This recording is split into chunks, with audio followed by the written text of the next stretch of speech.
do 35 ao 39, Marcos capítulo 1. Diz assim: Tendo se levantado alta madrugada, saiu, foi para um lugar deserto e ali orava. Procuravam-no diligentemente Simão e os que com ele estavam. Tendo-o encontrado, lhe disseram: Todos te buscam. Jesus, porém, lhes disse: Vamos a outros lugares, às povoações vizinhas, a fim de que eu pregue também ali, pois para isso é que eu vim. Então foi por toda a Galiléia, pregando nas sinagogas deles e expelindo os demônios. Amém? Pai, em nome de Jesus, te pedimos mais uma vez, Teu Santo Espírito esteja iluminando nossa mente e ardendo, Senhor, nosso coração. Que oramos, te pedimos, no nome do Senhor Jesus. Amém. Amém. Irmãos, na pregação de semana passada, de domingo passado, os irmãos sabem que temos dado sequência no livro de Marcos, com pregação expositiva e sequencial. Os irmãos sabem que semana passada o sermão deu início às áreas do ministério de Jesus. E o ministério de Jesus, ele é marcado principalmente por duas coisas. Em primeiro lugar, por uma profunda intimidade com o Pai, aquilo que o irmão Clóvis pediu aqui em oração. Para que Jesus tinha essa profunda intimidade com o Pai. E o texto de hoje vai mostrar isso.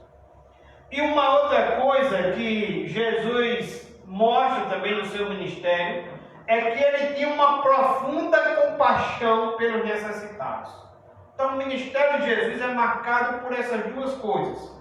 E a gente observa do versículo 29 ao 34, como vimos na semana passada, esse ministério é um ministério de cura.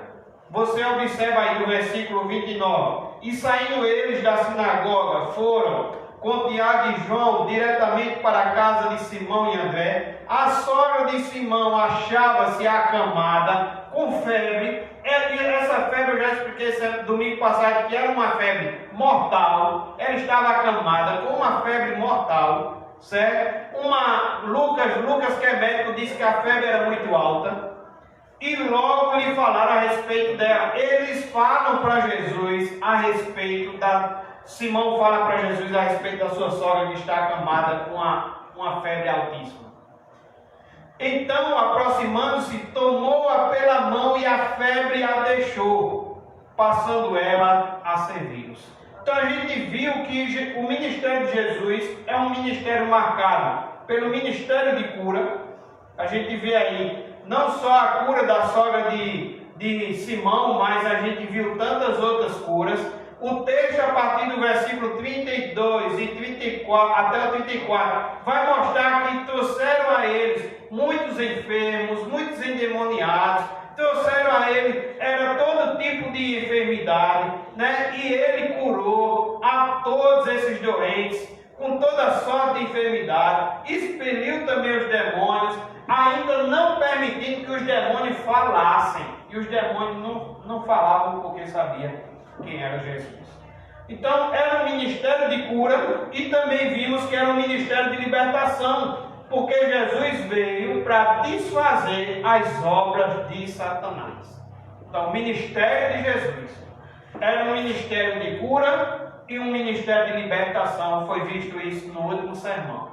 E hoje eu quero convidar você a continuar observando esse ministério de Jesus. Já vimos que é um ministério de cura, já vimos que é um ministério de libertação, e hoje eu convido você a observar que o ministério de Jesus é um ministério de oração.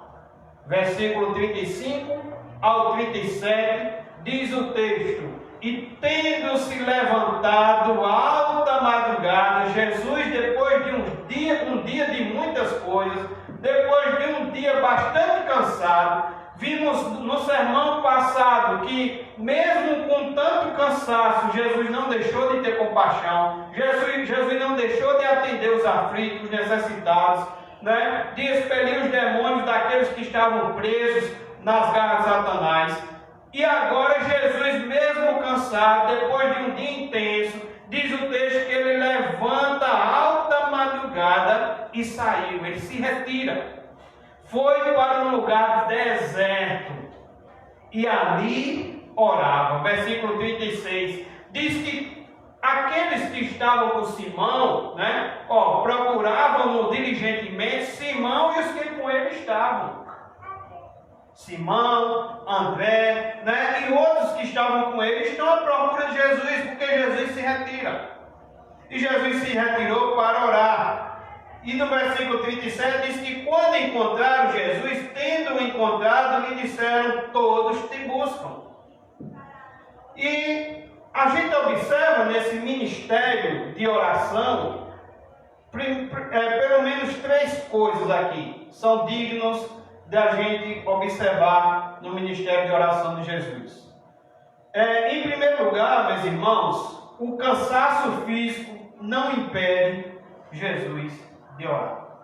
O cansaço físico não impede Jesus de orar, levantando-se alta madrugada, onde muitas vezes estamos cansados, muitas vezes estamos bem aquecidos, sabemos do frio daqui de um buzeiro, mas Jesus, ele está num dia, teve um dia intenso, né? E ele se levanta alta madrugada, sai, foi para um lugar deserto e ali orava. Jesus se levantou, meus irmãos, alta madrugada, depois de um dia intenso de trabalho, e vai para um lugar deserto orar.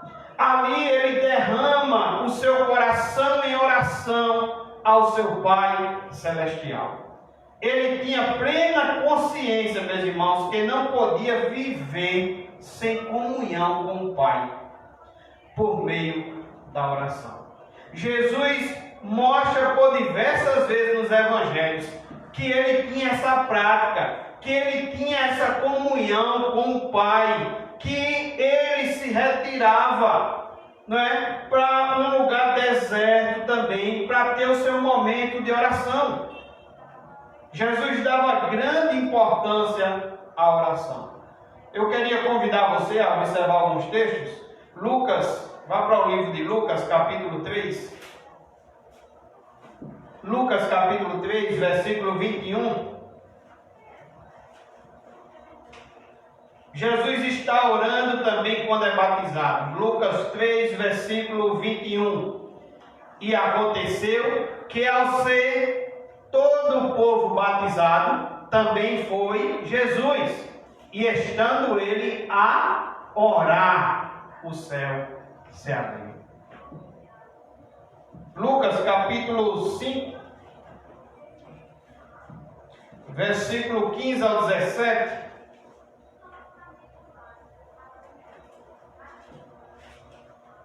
Porém, o que se dizia a seu respeito cada vez mais se divulgava, e grandes multidões afluíam para o ouvirem e serem curadas de suas enfermidades.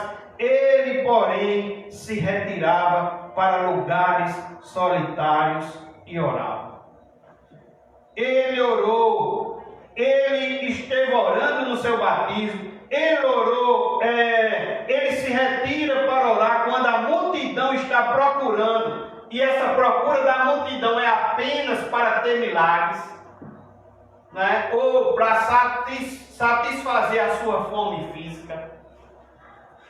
E Jesus também, ele ora uma noite inteira antes de escolher os 12 apóstolos. Lucas capítulo 6, versículo 12.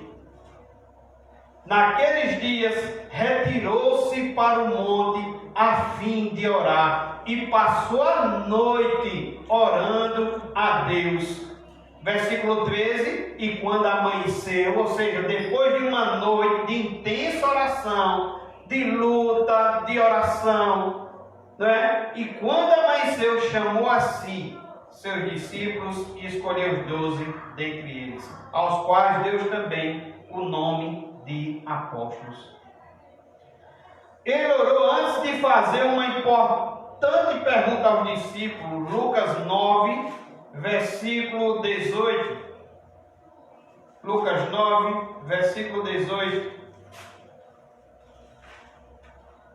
Estando ele orando à parte, mais uma vez, Jesus havia se retirado, estava orando à parte, achavam-se presentes os discípulos, a quem perguntou, a quem Jesus faz uma pergunta, e antes de fazer essa grande pergunta, Jesus está em oração. Quem dizem as multidões que sou eu ou que eu sou? Lucas, capítulo, ainda no 9, versículo 28, o texto diz que cerca de 8 dias depois de proferidas estas palavras, tomando consigo a Pedro, João e Tiago, o que é que Jesus faz? Subiu a um monte com o propósito de orar. Lucas, capítulo 11, versículo 1.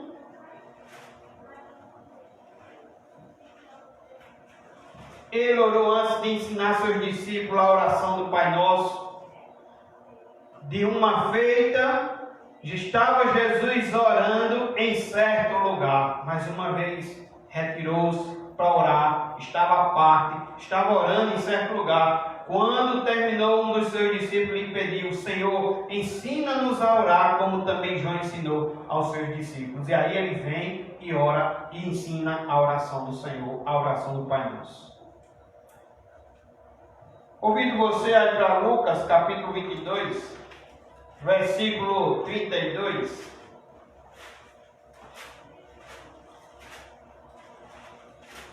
Jesus ora por Pedro, antes de Pedro negar. Lucas 22, 32.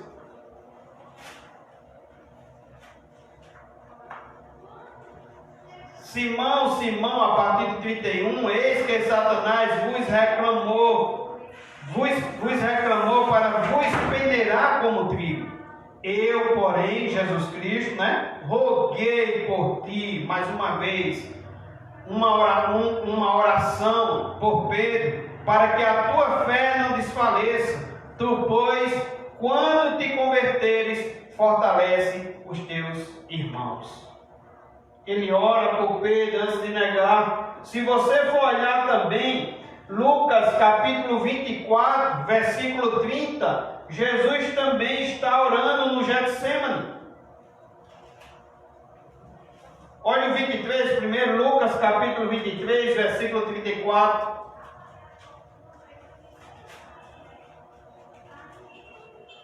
Contudo, Jesus dizia: Pai, perdoa-lhes. Esse foi o momento da cruz. Pai, perdoa-lhes, porque não sabem o que fazem.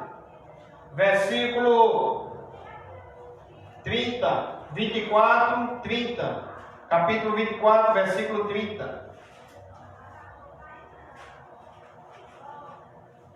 E aconteceu que quando estavam à mesa, tomando ele o pão, abençoou e tendo, partiu e lhes deu. Ou seja, ele também está em oração na ceia do Senhor. Você ainda pode ver João, livro de João, capítulo 11. João capítulo 11, versículo 41 e 42. Como eu disse a você, por todos os evangelhos, está claro isso. A comunhão que Jesus amava ter com o Pai. O seu ministério de oração está claro. João, capítulo 11, 41 e 42, Jesus está orando no túmulo de Lázaro. Lucas 11, 41 e 42. Tiraram então a pedra e Jesus, levantando os olhos para o céu, disse: Pai, graças te dou porque me ouviste. Aliás, eu sabia que sempre me ouves, mas assim falei por causa da multidão presente, para que creiam que tu me enviaste. Ele está orando no túmulo de Lázaro. João capítulo 14, versículo 16.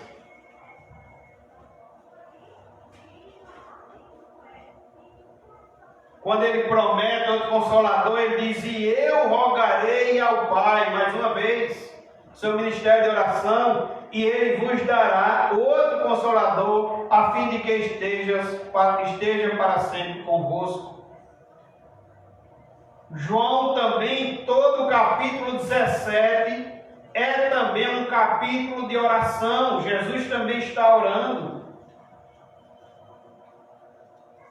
E por fim, meus irmãos, depois de observar tudo isso, que ele mesmo orou quando foi batizado, ele se retirava para orar quando a multidão procurava apenas para milagres, orou uma noite inteira para escolher seus 12 apóstolos, orou antes de fazer uma importante pergunta aos discípulos, e também orou no Monte da Transfiguração, quando o Pai o consolou antes de ir para a cruz. Ele orou antes de ensinar seus discípulos a oração do Pai Nosso, a oração do Senhor. Ele orou no túmulo de Jairo. Ele orou por Pedro antes da negação. Orou durante a instituição da ceia do Senhor. Orou no Getsemane. Orou na cruz.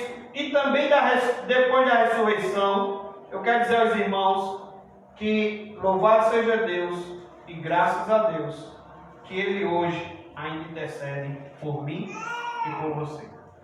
Romanos, se você quiser conferir, se você quiser ser consolado, observe o texto bíblico em Romanos capítulo 8, versículo 34. Romanos capítulo 8, versículo 34. Quando o texto está tratando sobre as provas e a certeza do amor de Deus, as provas e a certeza do amor de Deus, no capítulo 8, versículo 34, ele diz: quem os condenará? É Cristo Jesus quem morreu, ou antes quem ressuscitou? E veja, o qual está à direita de Deus e também intercede por nós. Esse Jesus, que teve um ministério de oração, sempre esteve orando com seus discípulos, ensinando seus discípulos a orar. E quando seus discípulos não encontravam, é porque ele havia se retirado para orar. Ele também é o mesmo, aquele que disse que estaria conosco todos os dias até a consumação do século. Oh, meus irmãos, glória a Deus, porque ouvimos a sua palavra dizer que Ele hoje intercede por nós. Está no céu, à direita de Deus, e também intercede por nós.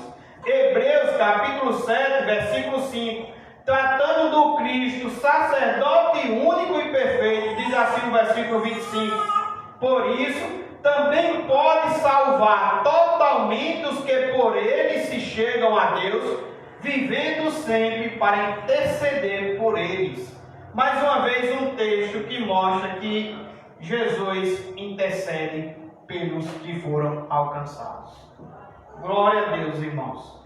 John Charles Hill, ele diz que um mestre como Jesus, tão comprometido com a oração, não pode ter servos descomprometidos com a oração. Como está, meus irmãos, a minha oração e a sua oração? E ele continua dizendo: um servo sem oração é um servo sem Cristo, inútil na estrada da destruição. Quando há pouca oração, a graça, a força, a paz e a esperança são escassas. E ele pergunta, e vale para nós: se Jesus, irmãos, que era se Jesus, que era santo e que é santo, inculpável, puro, separado dos pecadores, orou continuamente, quanto mais nós que somos sujeitos à fraqueza. Se ele foi encontrado necessitando orar, com alto clamor e lágrimas, assim como a gente leu em Hebreus 5, 7, quanto mais nós devemos clamar por nós, que ofendemos, como disse o irmão próprio nesta noite, que ofendemos a Deus diariamente, de tantas formas. Hebreus 5:7 diz: ele, Jesus, nos dias da sua carne, tendo oferecido com forte clamor e lágrimas, orações e súplicas, a quem o podia livrar da morte, e tendo sido ouvido por causa da sua piedade. Se Jesus, que era santo, inculpável, puro, separado dos pecadores, porque foi o único que não pecou, se ele, meus irmãos, que sai de toda a sua glória, se ele que sabemos da sua natureza 100% homem e 100% divina, e ele como homem, se ele como homem separado, santo e culpável, foi achado orando continuamente, imagina nós, que somos sujeitos a todo tipo de fraqueza. Nós devemos orar com mais empenho se quisermos ter comunhão com o Pai. Eu lembro de um vídeo que a Edivânia postou no grupo do WhatsApp. Ela mandou para mim no privado e mandou lá no grupo do WhatsApp. Não sei se trata da mesma coisa. Mas é uma senhora de idade falando sobre oração. Ela diz que ela fala da sua alegria, da sua experiência, de o quanto é maravilhoso depois de 2 horas de oração com Deus. Ela disse que é uma luta. Ela disse que é uma guerra. Porque parece, irmãos, que nós não queremos orar. E somos tão ansiosos, que a gente dobra o joelho e às vezes não passa nem 2, 3, 5 minutos. Já estamos levantando e já estamos até procurando já a resposta da oração. Essa mulher, ela fala que da sua experiência, que depois de 2 horas de oração, ela disse que continuando em oração, ela disse que participa de uma comunhão inexplicável com o Pai. Como alguém já disse, irmãos, quando a gente ora, a gente participa da união que há entre o Pai, o Filho e o Espírito Santo. Mas como está nos nossos momentos de oração? Temos orado, temos feito isso com prazer. Temos feito isso pelas madrugadas. Jesus cansado, ele fez isso. Jesus com lutas, passando pelo Getsemane, ele ora, pedindo ao Pai que, se possível, passasse dele aquele cálice, mas ele ora. Jesus sabendo que Pedro ia negar, mas ele ora. Tantos outros exemplos que vimos aqui, podemos ver em quase todo o livro de Lucas e ainda alguns exemplos no livro de João, como também estamos vendo nessa noite no versículo 35 do capítulo 1 de Marcos. Jesus se retira quando todos os buscam, estão buscando por bênçãos terrenas, por curas terrenas. Antes, se você for ler um pouco antes, Jesus já tinha também multiplicado os pães. E a busca do povo geralmente era essa. Era para ver a multiplicação dos pães, era porque ficaram saciados, estavam com fome, saciaram fisicamente. Era porque queriam ver os milagres, queriam ver sinais. Mas Jesus, ele tem comunhão com o Pai. O seu ministério é um ministério de oração. E nós devemos orar com mais empenho se quisermos também ter comunhão com o Pai. Devemos orar com mais fervor se quisermos fazer a sua obra. Trabalho sem oração, Hernando Dias Lopes ele diz que é presunção. Então, meus irmãos, sigamos as pegadas do nosso mestre. Sejamos homens e mulheres de oração, que tenha prazer em se deleitar, de fechar sua porta do quarto, de entrar em oração. Uma segunda coisa que a gente observa nesse ministério de oração é que a oração para Jesus era intimidade com o Pai e não desempenho diante dos homens. Isso me lembra muito o Sermão do Monte. Vamos lá? Mateus, capítulo 6. O Sermão do Monte. Aquele sermão que quando termina no capítulo 7, todos estão admirados, porque ele ensina como quem tem autoridade e não como os escribas e fariseus. Mateus capítulo 6. A oração para Jesus era intimidade com o Pai. Ele tinha intimidade com o Pai. E não chamar a atenção dos homens. E não desempenho. Jesus não queria mostrar desempenho diante dos homens. Isso me lembra Mateus capítulo 6. Ele vai falar de esmola no versículo 2. Quando, pois, deres esmola, não toques trombeta diante de ti. Não busque desempenho para você. Não busque atenção para você. Faça aquilo que o Senhor quer que você faça. Quando, pois, deres esmola, não toques trombetas diante de ti, como fazem quem? Os hipócritas. Os hipócritas que gostam dessas coisas. De ter desempenho, de chamar a atenção dos outros. E ele diz, nas sinagogas e nas ruas, para serem glorificados pelos homens. A Jesus está dizendo, você quer chamar a atenção dos homens? Em verdade vos digo que eles, os hipócritas, já receberam a recompensa. Porque na verdade, irmãos, quando chamamos a atenção dos homens, dando esmola para chamar a atenção dos homens, sabe o que Jesus está dizendo? Você já conseguiu chamar a atenção dos homens e você já recebeu a sua recompensa. A sua recompensa é essa, é a dos homens. O seu aplauso é esse, é a dos homens. Versículo... Tu, porém, no versículo 3, ao dares a esmola, ignore a tua mão esquerda o que faz a tua mão direita, para que a tua esmola fique em secreto. Jesus não buscava desempenho, irmãos, e estava ensinando também a nós não buscar também esse tipo de desempenho, de chamar atenção. Para que a tua esmola fique em secreto, e teu Pai que vem em secreto te recompensará. Se você fizer desse modo, a recompensa não será dos homens, a recompensa será do céu.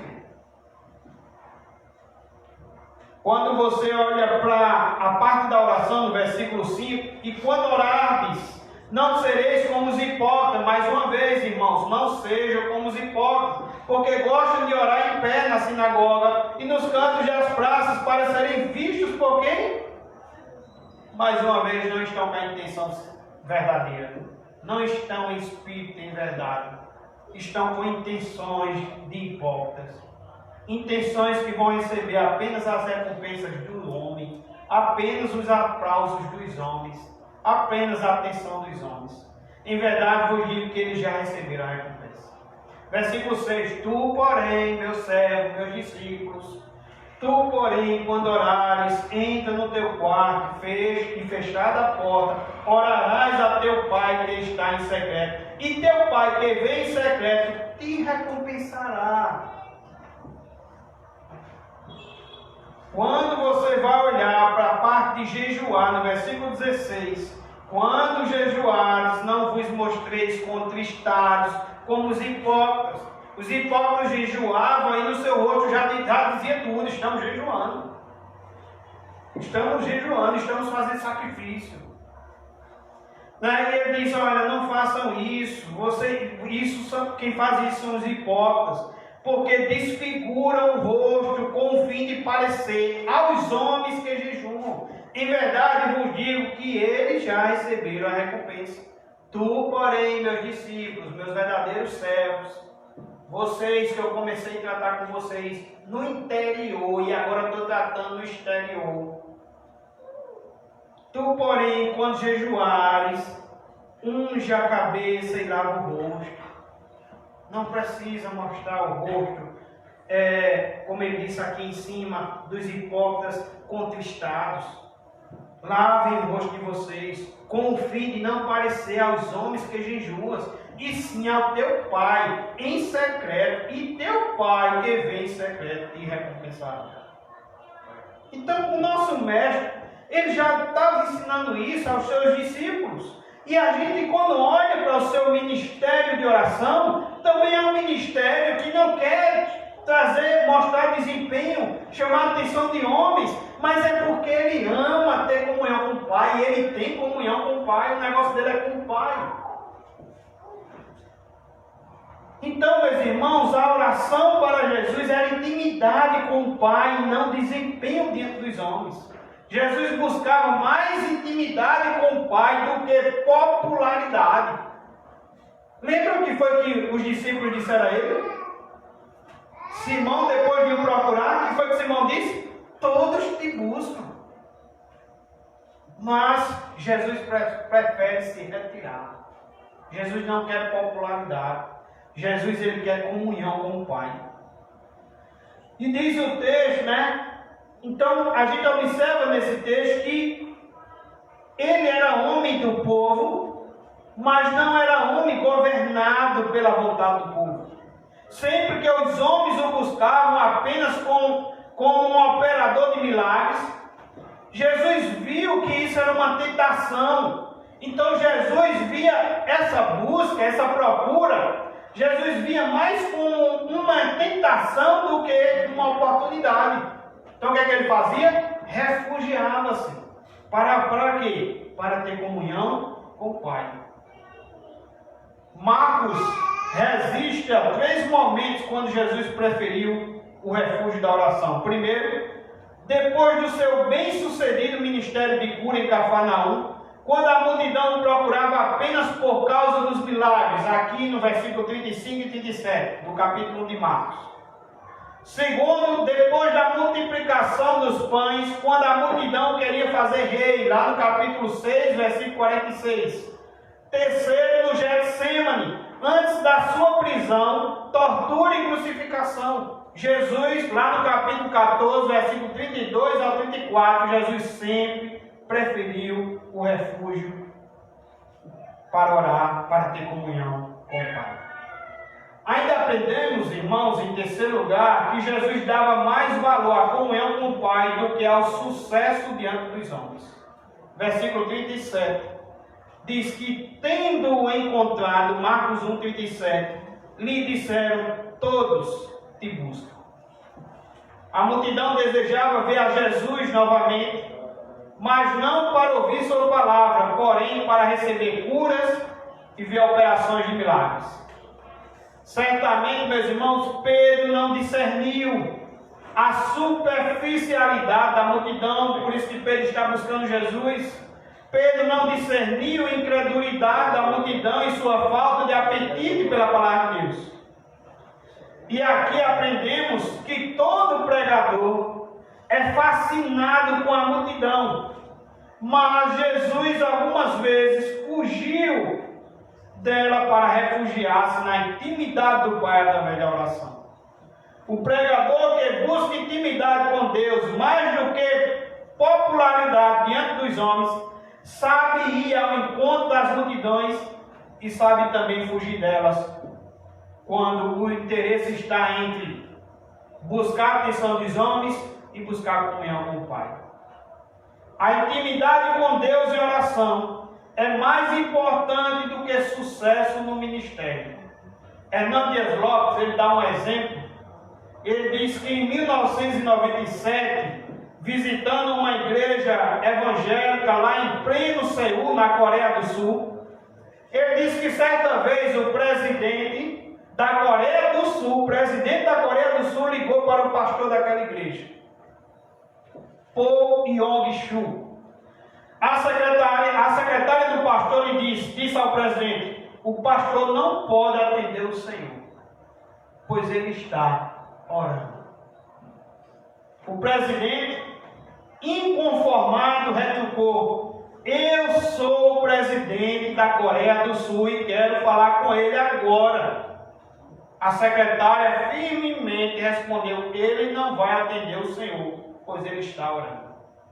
Mais tarde, o presidente ligou para o pastor com um tom de reprovação por não ter sido atendido, e o pastor lhe disse: eu não o atendi porque estava falando com alguém muito mais importante do que o Senhor. Eu estava falando com o Rei dos Reis e Senhor dos Senhores. O ministério de Jesus, meus irmãos, era um ministério de oração. E temos na história muitos homens, muitas mulheres de oração. E somos exortados nessa noite de pensarmos, refletirmos como é o nosso ministério de oração. Como está a nossa oração? Porque Jesus, a gente observa que o seu ministério de oração era mesmo com cansaço físico, ele estava orando. A gente aprende que a oração para Jesus era intimidade com o Pai e não desempenho diante dos homens, então ele fazia isso com prazer. A preferir muitas vezes a comunhão com o Pai do que a popularidade, do que a multidão. Em terceiro lugar, Jesus dá mais valor à comunhão com o Pai do que ao sucesso diante dos homens. Mas o ministério de Jesus, além de ser um ministério de cura, um ministério de libertação, e hoje estamos vendo um ministério de oração, eu convido você a ver também o ministério de Jesus de pregação. Versículo 38 ao 39, Marcos 1, do 38 ao 39, que diz o seguinte: Jesus, porém, lhes disse: vamos a outros lugares, às povoações vizinhas, a fim de que eu pregue também ali. Pois para isso, irmãos, para isso é que eu vim. Para quê? Para pregar. Jesus está dizendo: eu vim para isso. Vamos a outros lugares, vamos a outras aldeias, a outras sinagogas. Eu vim para isso. O povo está buscando milagres, o povo está buscando bênçãos terrenas. Eu vim para pregar o Evangelho. Então foi por toda a Galiléia, versículo 39, pregando nas sinagogas deles e expelindo os demônios. Nesse ministério de pregação, irmãos, a gente também destaca aqui três coisas. Em primeiro lugar, a pregação ocupava um lugar central, era o centro do ministério de Cristo. Ele diz no versículo 38, porém lhes disse: vamos a outros lugares, às povoações vizinhas, a fim de que eu pregue também ali, pois para isso é que eu vim. A pregação ocupava um lugar central no ministério de Cristo. Jesus revelou que ele veio ao mundo para pregar e ensinar. Ele deixou a glória que tinha com o Pai desde toda a eternidade para ser o que? Um evangelista. Jesus veio ao mundo para proclamar a libertação aos cativos.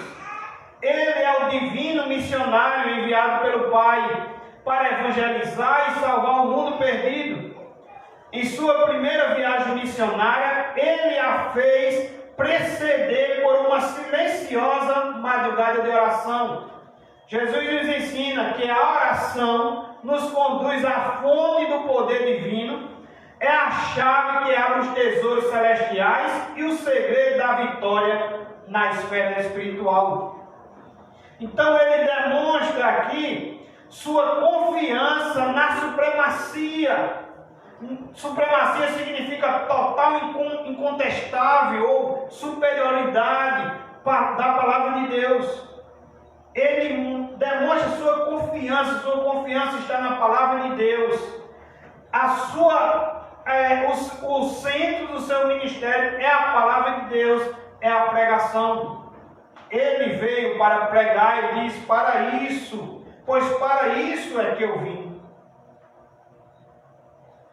A pregação estava no centro do seu ministério, estava também no centro da agenda dos apóstolos. Se a gente for olhar lá em Atos, capítulo 6, versículo 4, quando o pessoal está reclamando porque as viúvas não estão sendo atendidas, os apóstolos indicam que entre o povo, entre a igreja, levantem homens cheios do Espírito Santo e façam ali diáconos, porque eles, ou seja, o ministério dos apóstolos, vão dedicar a quê? A oração e a pregação. Esse era o ministério também dos apóstolos, dando continuidade ao ministério de Jesus. Romanos 10, versículo 7, um texto que a gente sempre lê antes da pregação aqui, diz que é pela pregação que vem a fé salvadora. Não há, meus irmãos, nenhum privilégio mais elevado que este: ser pregador da palavra de Deus, embaixador do céu, ministro da reconciliação, portador de boas novas. Eu dizia aqui aos irmãos que estavam aqui no sábado pela manhã, nosso irmão Margot também estava, no avanço missionário, eu dizia: nós recebemos o ministério da reconciliação. Nós somos embaixadores de Cristo. Não há privilégio maior do que esse, irmãos, de anunciar as boas novas. E foi para isso que Jesus veio. Spurgeon dizia aos seus alunos o seguinte: se os reis vos convidarem para seres ministros de Estado, não vos rebaixeis, deixando o honrado posto de embaixadores de Deus. Hernando Dias Lopes, em seu comentário bíblico, citando também outros comentaristas, ele diz o seguinte: ele diz que Jesus fez uma cruzada, de pregação pelas sinagogas da Galileia. Quando a gente vê aqui, ele dizendo que então foi por toda a Galileia. Jesus fez essa cruzada pregando o Evangelho, quando diz por toda a Galileia, indica que Jesus e seus discípulos visitavam todos os povoados e aldeias sistemática e ordenadamente, pregando o Evangelho do Reino nas sinagogas e fazendo os milagres que ilustravam tanto o seu amor quanto o seu poder. Esse giro está registrado apenas num versículo, que é o versículo 39, mas deve ter durado semanas ou até meses, diz esse comentarista. Jesus afirmou que era mais importante pregar o Evangelho em outros lugares do que permanecer em Cafarnaum e curar os doentes. Ele não permitiu que o clamor popular mudasse suas prioridades. A prioridade de Jesus, o centro de Jesus no seu ministério de pregação, era a pregação.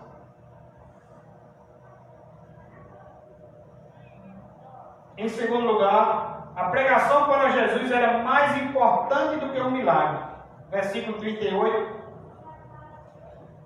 Jesus, porém, lhes disse: vamos a outros lugares, a povoações vizinhas, a fim de que eu pregue também ali, pois para isso é que eu vim.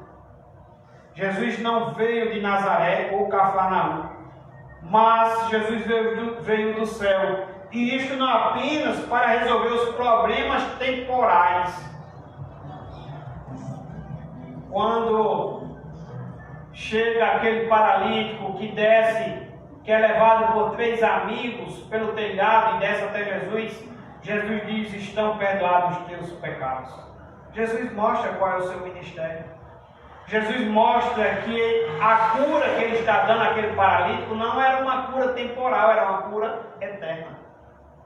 O pastor Anson disse certa vez que se a gente entregasse a vida a Jesus e no outro dia caísse numa cama enfermo, já teríamos recebido todas as nossas bênçãos. Às vezes achamos pesado. Quando eu vi isso, fiquei pensando, meditando. Talvez uma luta dentro de mim. E depois eu entendi.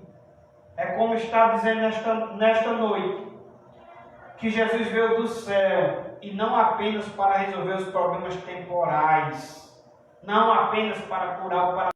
Sua obra vicária é forte, e não pelos seus milagres. Os discípulos cheios de entusiasmo, a gente observa no versículo 36 que os discípulos o versículo diz: procuravam-no diligentemente Simão e os que com ele estavam. Mas ele dava mais importância à oração e ao ministério da palavra do que à popularidade. Jesus nunca permitiu que o povo ou seus discípulos dissessem o que ele deveria fazer. Foi pela pregação, meus irmãos, que a igreja começou e foi estabelecida. É pela pregação, meus irmãos, que a igreja cresce saudavelmente. É pela pregação que os pecadores são despertados. É pela pregação que os santos são edificados. A pregação coloca o mundo de ponta cabeça e lança ao chão os monumentos do paganismo. O Rei dos Reis, o Senhor dos Senhores, meus irmãos, ele foi um pregador. Em terceiro lugar, A pregação de Jesus era dirigida aos ouvidos e aos olhos. Versículo 39 diz que então foi por toda a Galileia, pregando na sinagoga deles e expelindo os demônios. Jesus pregava e também curava.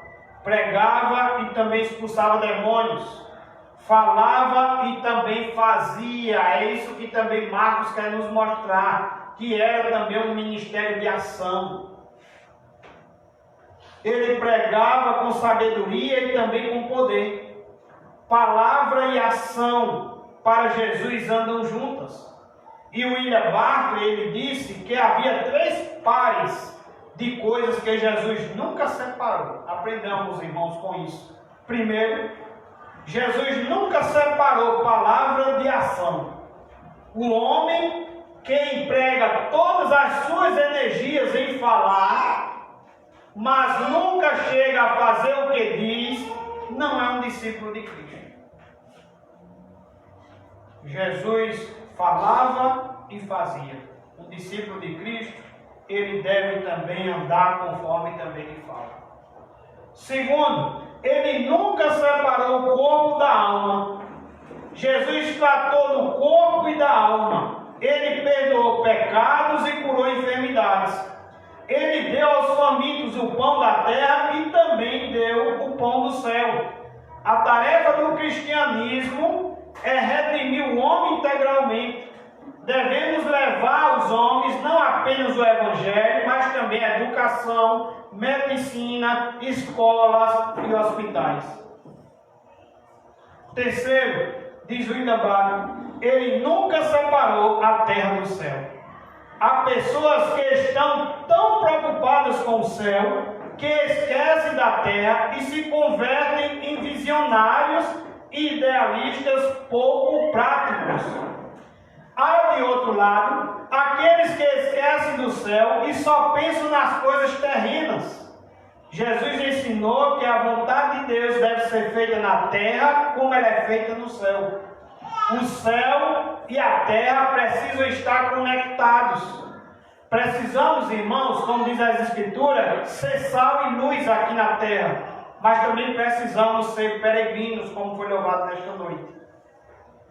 E eu quero trazer aqui para os irmãos, concluindo essa mensagem dessa noite, observando o seu ministério de oração e o seu ministério de pregação.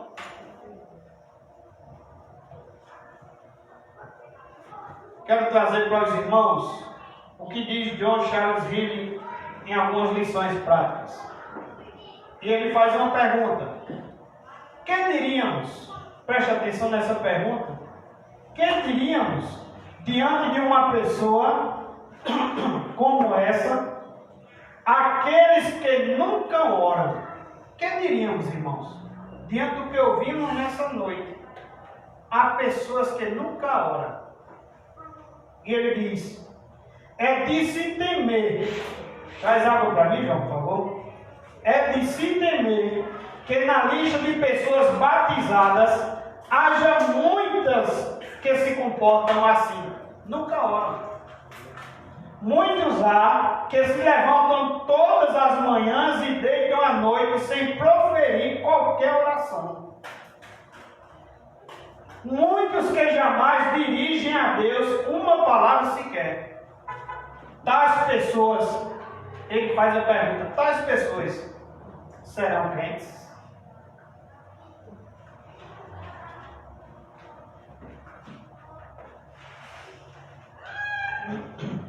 Tais pessoas serão crentes? É impossível fazer essa afirmação. Um Senhor dedicado à oração, como Jesus, não pode ter servos que jamais oram. O espírito de adoção, irmãos, sempre fará um homem invocar a Deus. Não orar é a mesma coisa que estar sem Cristo, sem Deus, avançando pelo caminho da perdição. Então ele faz essa pergunta: o que diríamos diante de uma pessoa que nunca ora? E vem uma segunda pergunta: o que poderíamos dizer àqueles que oram embora dediquem pouco tempo à oração. Talvez alguém se encaixe nessa daqui. Ora, mas dedica tão pouco tempo. E ele diz o seguinte: somos obrigados a afirmar que esses, no momento, revelam bem pouco da mente de Cristo. Visto que pedem pouco, também só podem esperar receber pouco. Buscando pouco, não podem surpreender-se por possuir pouco. Sempre descobriremos que quando as orações são poucas, quando você ora pouco, ele diz: a graça, a força, a paz e a esperança serão poucas também, serão limitadas. E ele nos exorta nessa noite dizendo: faremos muito bem em manter sob uma santa vigilância os nossos hábitos de oração. É dessa maneira que podemos sentir o pulso de nosso cristianismo. Esse é um autêntico teste de nosso estado perante Deus. Olha como isso é sério. Faça esse teste. O teste de como você está com Deus é o modo como você ora com Deus. É o modo de intimidade na oração que você tem com Deus. A verdadeira religião na alma de um homem começa com a oração. E eu lembrei do apóstolo Paulo. O apóstolo Paulo se converte na estrada de Damasco, Atos capítulo 9, e o Senhor depois diz a Ananias que vai encontrar Paulo o quê? Orando. Vai em tal lugar, tu vai encontrar ele orando. A vida de oração decai e retrocede ao afastar-se o homem de Deus. Caminhemos seguindo os passos de nosso bendito Mestre, tanto na questão da oração, quanto em todos os demais aspectos da vida cristã. Assim como Cristo, mostremos-nos diligentes em nossas devoções particulares. Saibamos o que significa sair para um lugar solitário ou secreto e orar. Uma outra coisa que ele diz é que, a respeito de quando Jesus diz: vamos a outros lugares, às povoações vizinhas, a fim de que eu pregue também ali, pois para isso é que eu vim. Ele diz o seguinte: o sentido dessas palavras é claro e inequívoco. Nosso Senhor declarou que ele veio a este mundo a fim de a fim de ser pregador e mestre.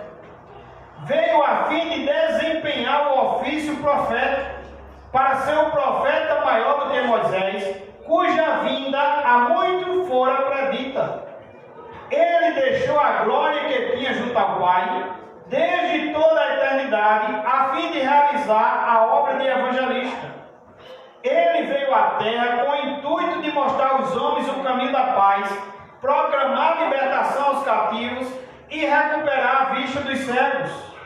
Um dos principais aspectos de sua missão neste mundo consistiu em percorrer muitas localidades, publicando as boas novas e oferecendo cura àqueles que tivessem o coração partido, luz para os que estavam nas trevas e perdão aos piores pecadores. Jesus disse: pois para isso é que eu vim. Devemos observar quão infinita honra o Senhor Jesus atribuiu ao ofício de pregador. Foi um ofício exercido pelo próprio Filho de Deus. Jesus poderia ter passado o seu ministério terreno instituindo e observando cerimônias religiosas, à semelhança de Arão.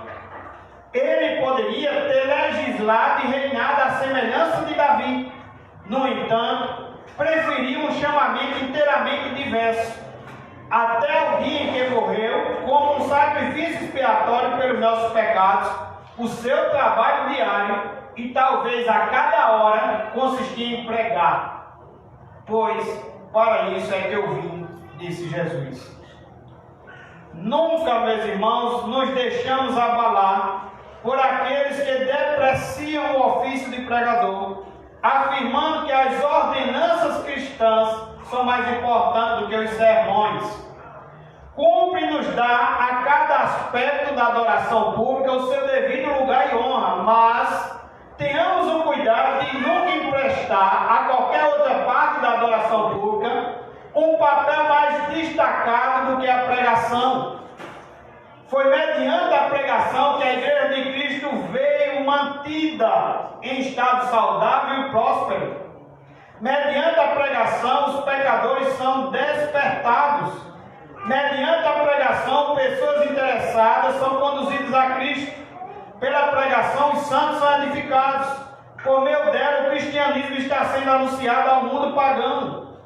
Há muitos em nossos dias que escarnecem dos missionários e zombam daqueles que percorrem as vias públicas de nosso país. Eles, entretanto, deveriam parar e pensar calmamente no que estão fazendo, porquanto a obra que tanto ridicularizam é justamente o trabalho que transformou o mundo, derrubando por terra o paganismo. Acima de tudo, essa é a grandiosa obra de Cristo, mesmo que Cristo empreendeu. O próprio Rei dos Reis e Senhor dos Senhores foi um pregador. Durante 3 longos anos, ele andou por toda parte proclamando o Evangelho. Algumas vezes, nós o encontramos em alguma casa, outras em alguma encosta de montanha, ou em alguma sinagoga, outras vezes sentado em um barco à beira-mar. Porém, a grande tarefa que ele nunca deixou de cumprir foi sempre a mesma: pregar e ensinar. Ele diz: pois para isso é que eu vim. E ele nos exorta, John Charles Rick, dizendo o seguinte: passemos adiante dessa passagem com a solene exortação. Qual é a exortação? Não desprezei as profecias. Eu peço que você venha ler comigo 1 Tessalonicenses.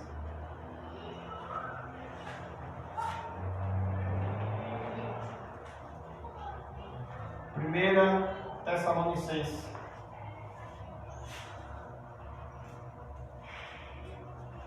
Capítulo 5.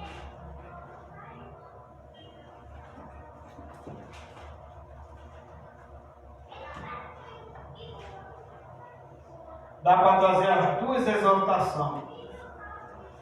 1 Tessalonicenses, capítulo 5, versículo 17, a gente tem a primeira. Orai sem cessar.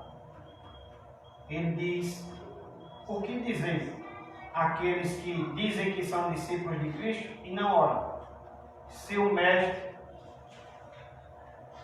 tinha tanta comunhão com o Pai, se retirou tantas vezes para orar. Irmãos, a gente tem vários exemplos de homens de Deus que passou na história do cristianismo.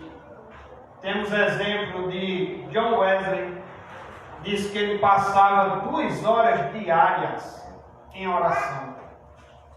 A gente tem o exemplo de Charles Simeon, dedicava a Deus as horas de 4 horas da madrugada às 8 horas da manhã. 4 horas de oração diárias. John Wesley, 2 horas. Lutero, sabe o que Lutero disse? Se eu deixar de empregar 2 horas em oração todas as manhãs, se eu deixar de orar 2 horas todas as manhãs, Lutero disse, ele disse o seguinte: o diabo terá vitória o dia inteiro. Para Lutero, não orar todo dia 2 horas pela manhã, antes de fazer qualquer outra atividade, antes de empenhar qualquer outra atividade, ele sabia que precisava ter 2 horas com Deus pela manhã. E se não tivesse, ele disse que durante o dia inteiro o diabo ia ter vitória. A gente tem a história também de um missionário, não me lembro bem o nome, disse que o seu joelho era marcado. pelo tempo de oração que ele tinha com Deus. Temos história de um outro missionário, e se eu não me engano, é até visitado essa casa, que no chão da sua casa, no quarto da sua casa, dá para perceber a marca no chão do seu joelho. O chão foi marcado pelo seu tempo de oração. Temos a história de outro homem aqui que orava a noite inteira. O quarto, as paredes do quarto eram marcadas dos seus momentos de orações com Deus. E 1 Tessalonicenses está trazendo alguns preceitos para nós. Um desses preceitos é 16, versículo 16. 1 Tessalonicenses 5, 16, ele diz: regozijai-vos sempre. Ou seja, se alegrar sempre no Senhor. Versículo 17, ele diz: orai sem cessar. Devemos orar sempre, sem cessar, constantemente. Jesus fez isso, irmãos, em várias ocasiões, em vários tipos de ocasiões. Alguém já disse: quando você não tiver vontade de orar, é que você tem que orar. Como está esse seu ministério de oração? Você tem olhado para Cristo, tem aprendido com Cristo, tem imitado a Cristo? Ou você tem feito pelo menos como Lucas? Lucas fecha os olhos e diz: obrigado por tudo em nome de Jesus, amém. Lucas, vamos viajar, Lucas, ore pela viagem, tá bom? Ele fecha os olhos e diz: obrigado por tudo em nome de Jesus, amém. Senta na mesa, Lucas, vamos agradecer agora o alimento. Você pode orar e diz: obrigado por tudo em nome de Jesus, amém. Se você tem feito isso, procure melhorar. Que Lucas é apenas uma criança, mas procure melhorar. Procure ter mais tempo com Deus.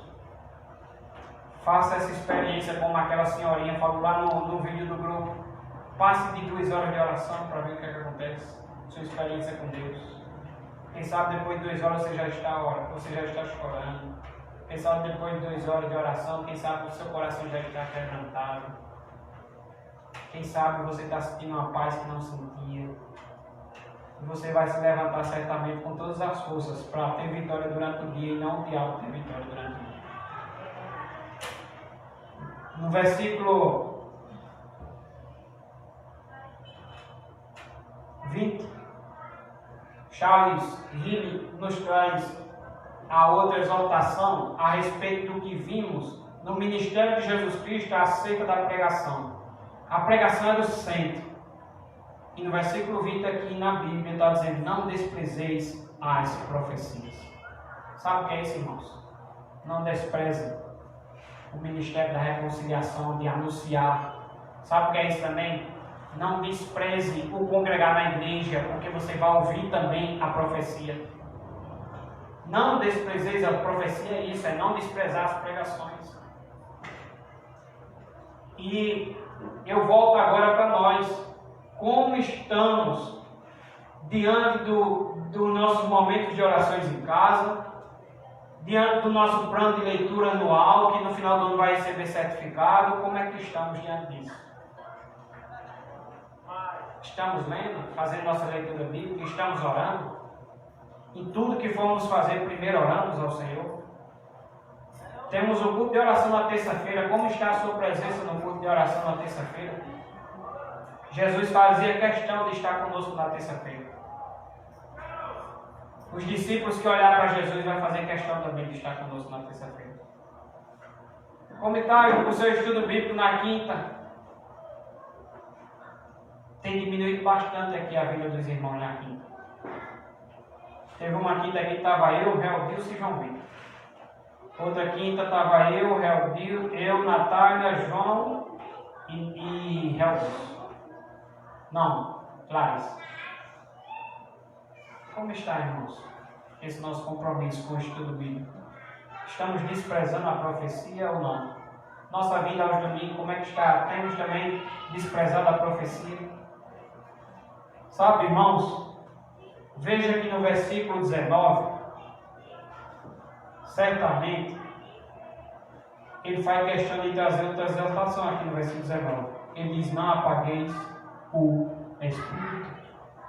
Quando a gente não se regozija sempre no Senhor, quando a gente não ora sempre, e a gente deveria orar sem cessar, quando a gente despreza a profecia, certamente, irmãos, vamos apagar o Espírito. Ele diz: não apagueis o Espírito.